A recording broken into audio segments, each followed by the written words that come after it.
I wish to thank the Prime Minister of the Republic of Armenia for the statement just made. I now give the floor to the distinguished representative of Pakistan to introduce an address by the head of government. Thank you, Madam President. Madam President, I have the honor and privilege to introduce the pre-recorded address of His Excellency Mr. Imran Khan, Prime Minister of the Islamic Republic of Pakistan, to the 75th session of the General Assembly. Mr. President, Secretary General, Excellencies, ladies and gentlemen.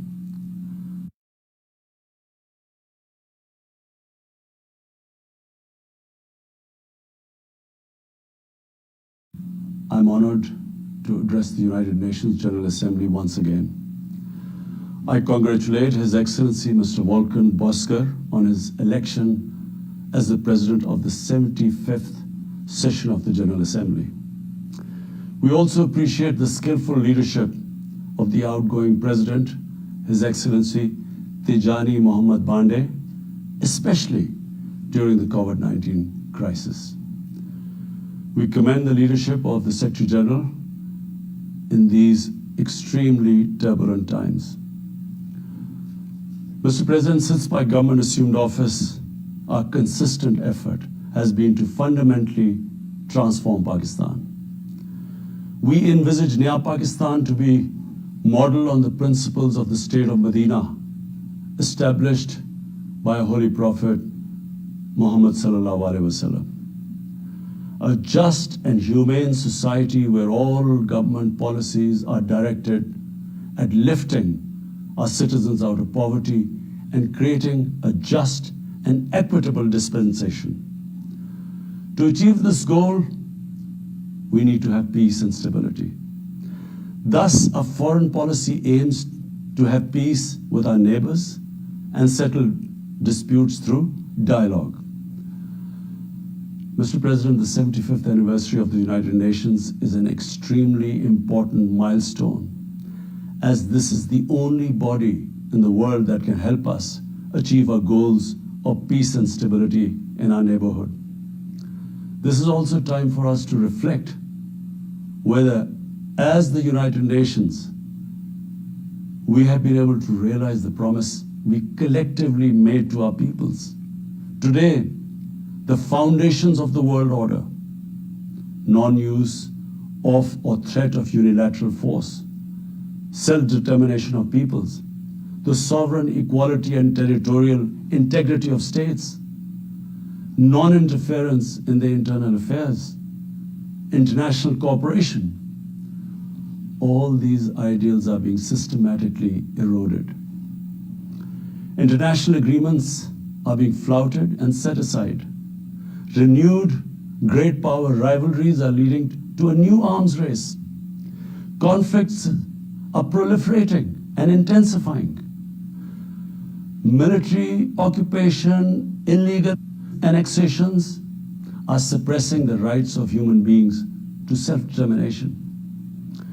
According to the respected Professor Noam Chomsky, mankind is at even a greater risk than it was before the First and Second World Wars in the last century.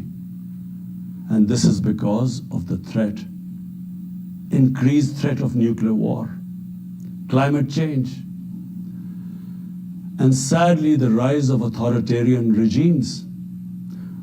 We must come together to prevent such a catastrophe.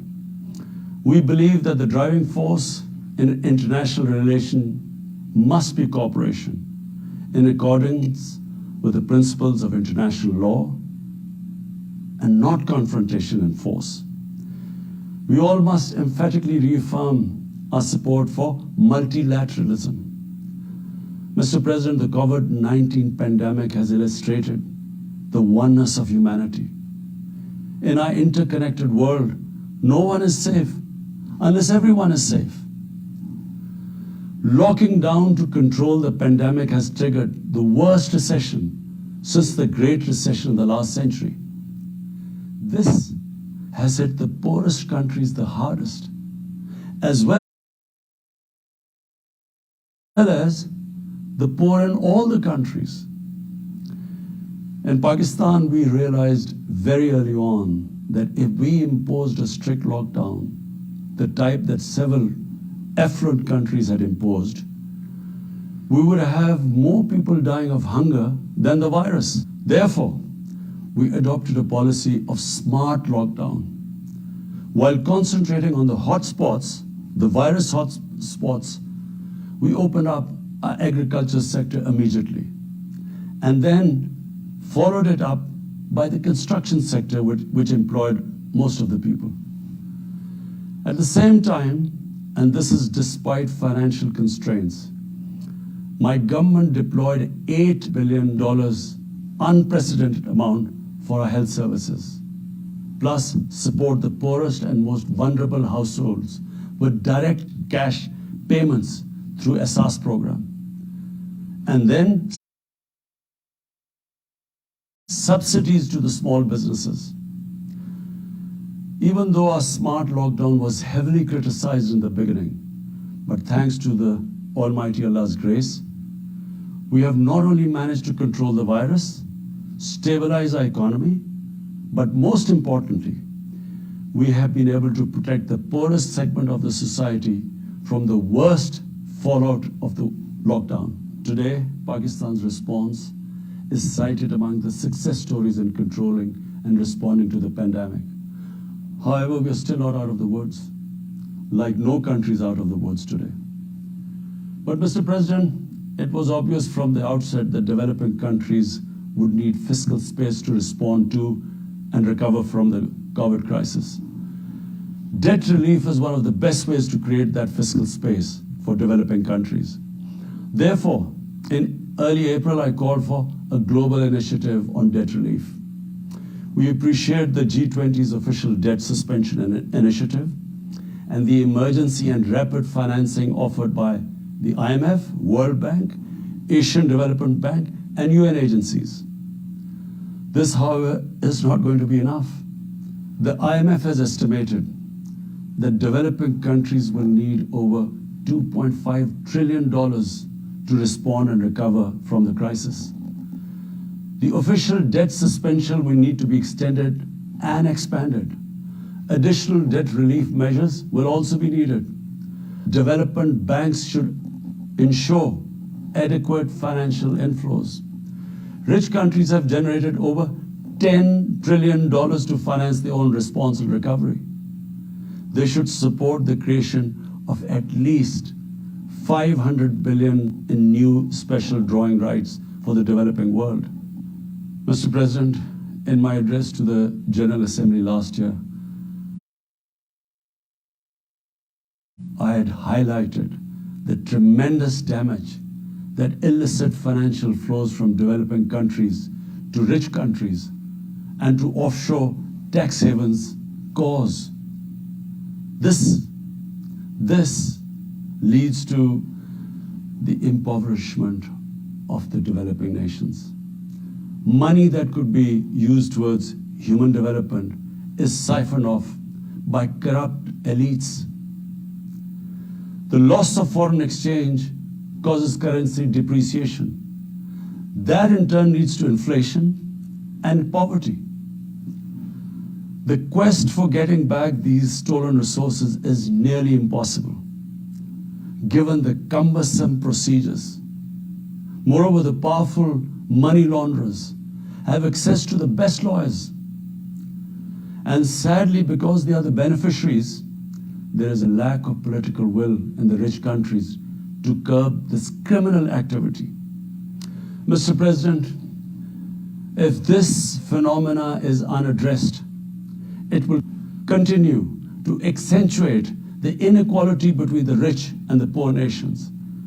And eventually, the rich states cannot hold forth on human rights and justice when they provide sanctuary to money launderers, to their looted wealth. There are robust anti-money laundering and anti-terror financing regimes. I call upon this Assembly to take the lead in efforts to build a global framework to stem the illicit financial flows and ensure speedy repatriation of stolen wealth. It is important to realize that the aid that flows from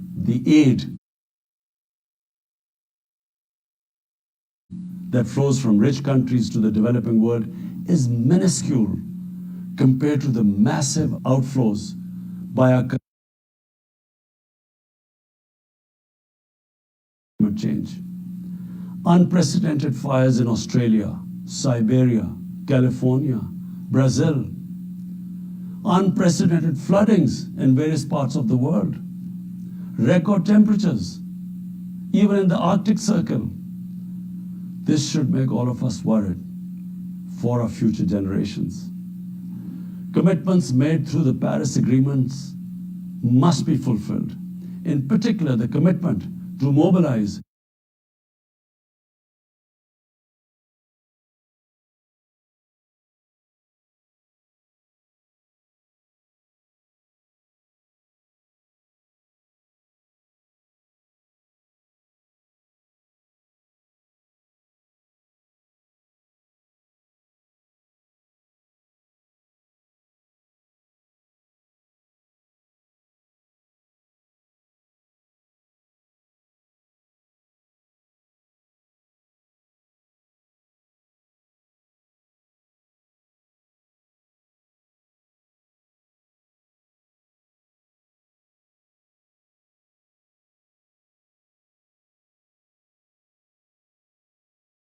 to bring humanity together.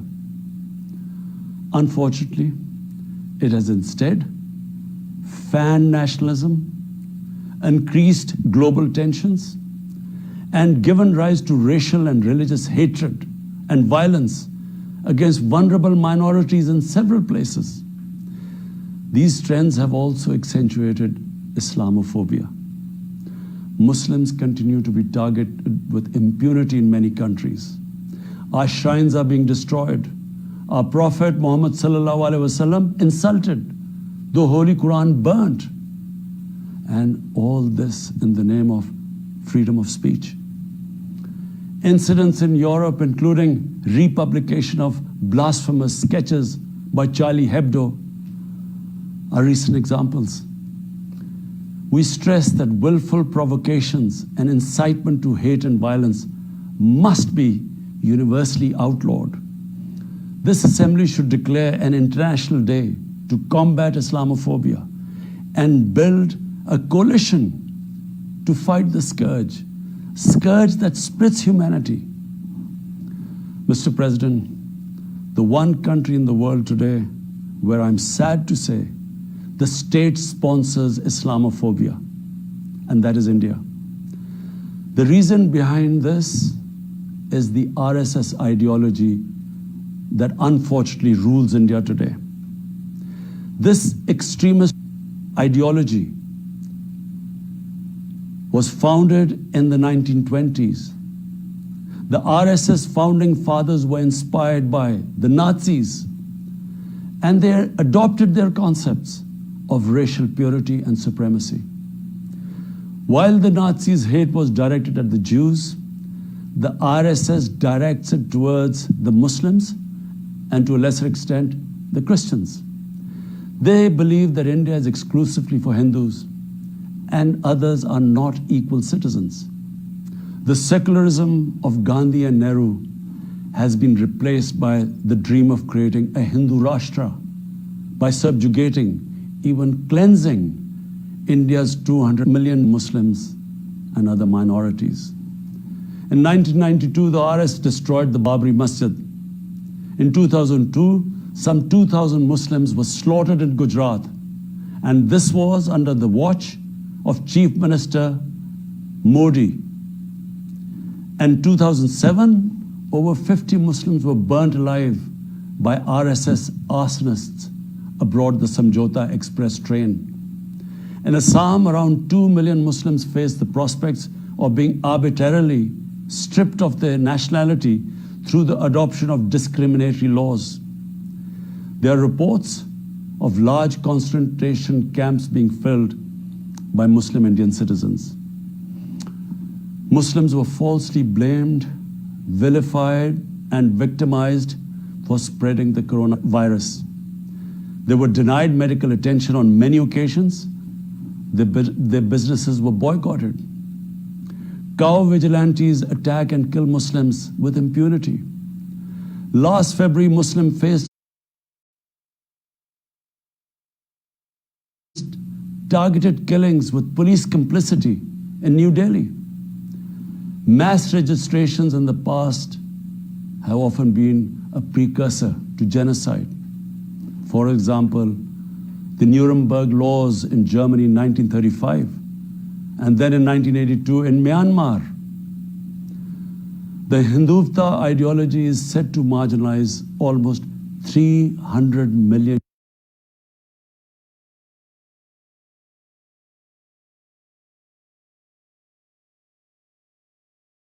augur well for the future of India.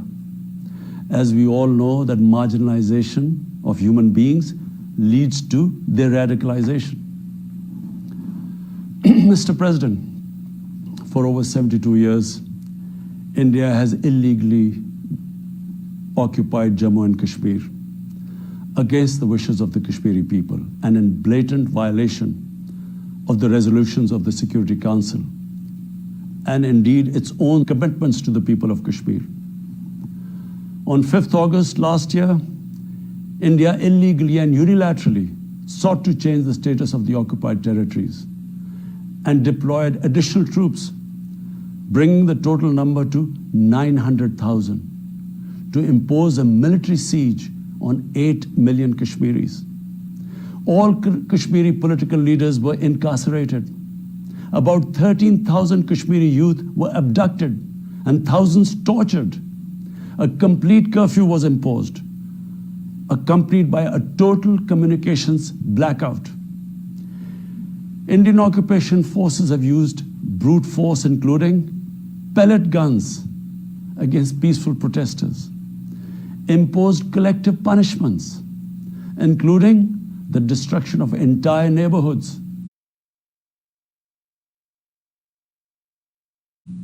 and extrajudicially murdered hundreds of innocent young Kashmiris in fake encounters, refusing even to hand over their bodies for burial. The Kashmiri media and those daring to raise their voice are being systematically harassed and intimidated through the use of draconian laws. All of this is well documented in the reports of the United Nations High Commissioner for Human Rights, communications from the Special Rapporteurs of Human Rights Council, statements from human rights and civil society organizations. The international community must investigate these grave violations and prosecute the Indian civil and military personnel involved in state terrorism and serious crimes against humanity being perpetrated, I'm sad to say, with complete impunity. The objective of this brutal campaign is to impose what the RSS BJP regime has itself called the final solution for Jammu and Kashmir. To this end, the military siege is being followed by moves to change the demographic structure of the occupied territory. This is an attempt to obliterate the distinct Kashmiri identity in order to effect the outcome of a plebiscite envisaged in the UN Security Council resolutions.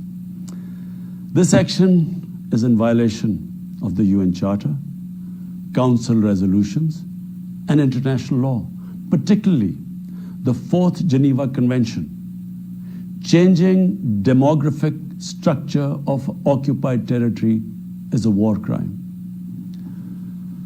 Mr. President, the brave Kashmiri people will never submit to Indian occupation and oppression. Their struggle is indigenous. They are fighting for a just cause, and generation after generation have laid down their lives to rid themselves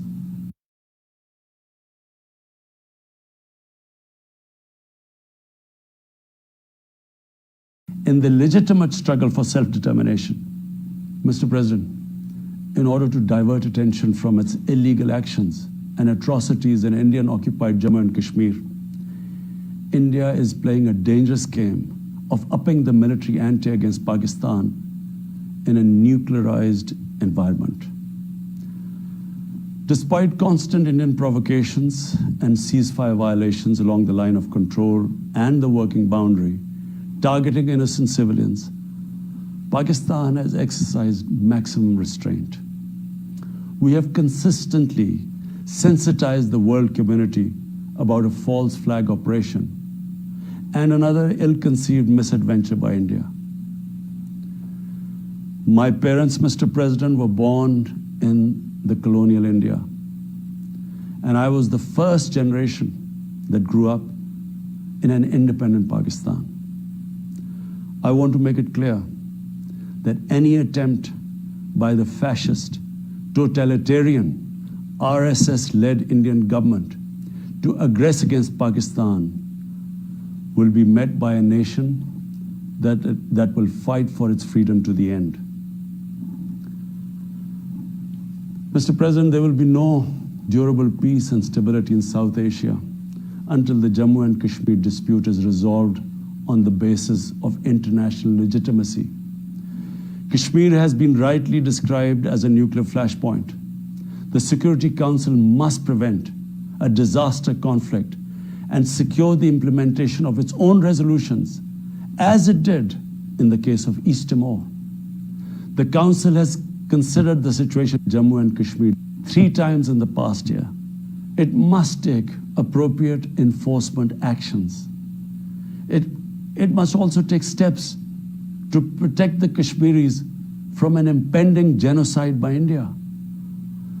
Pakistan has always called for a peaceful solution.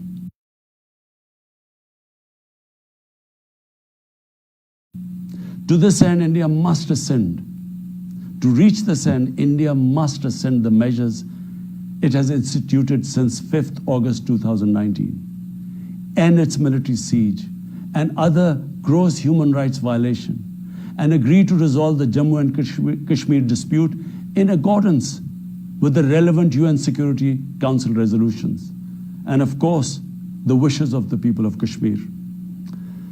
Mr. President, Pakistan's desire for peace in our region is also manifest in our efforts to promote a political solution in Afghanistan.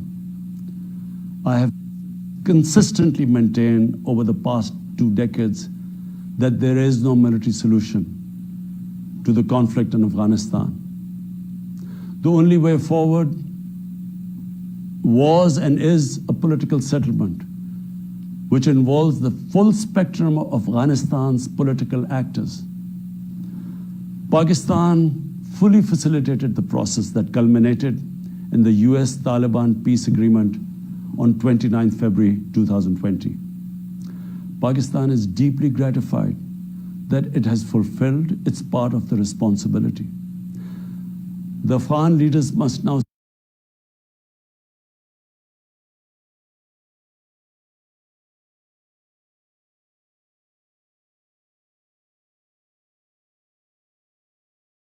seize this historic opportunity to achieve reconciliation and restore peace in the war-torn country. Through the intra-Afghan negotiations that commenced on 12th of September, they must work out an inclusive, broad-based, and comprehensive political settlement. The process must be Afghan-led and Afghan-owned, and without any interference or outside influence. Early return of Afghan refugees must be part of this political solution. After almost 2 decades of war, it is imperative not to allow spoilers within and outside Afghanistan to subvert the peace process. Peace and stability in Afghanistan will open new opportunities for development and regional connectivity. Mr. President, Palestine remains a festering wound. A just and lasting settlement is indispensable for the Middle East and actually the world. illegal annexations of Palestinian territory, the building of illegal settlements, and the imposition of inhuman living conditions on the Palestinian people, especially in Gaza, cannot bring peace to a troubled region. Pakistan continues to support a two-state solution, in line with the UN General Assembly and Security Council resolutions, within the international agreed parameters, and they are pre-1967 borders, and Al-Quds, Al-Sharif as the capital of a united, contiguous, and independent Palestinian state. Mr. President, the United Nations remains the best legitimate avenue for collective action in managing international conflicts, fostering peace and security, promoting equitable development, and addressing to the challenges of our times. A comprehensive reform of the United Nations, including the Security Council, is essential to promote greater democracy, accountability, transparency, and efficiency.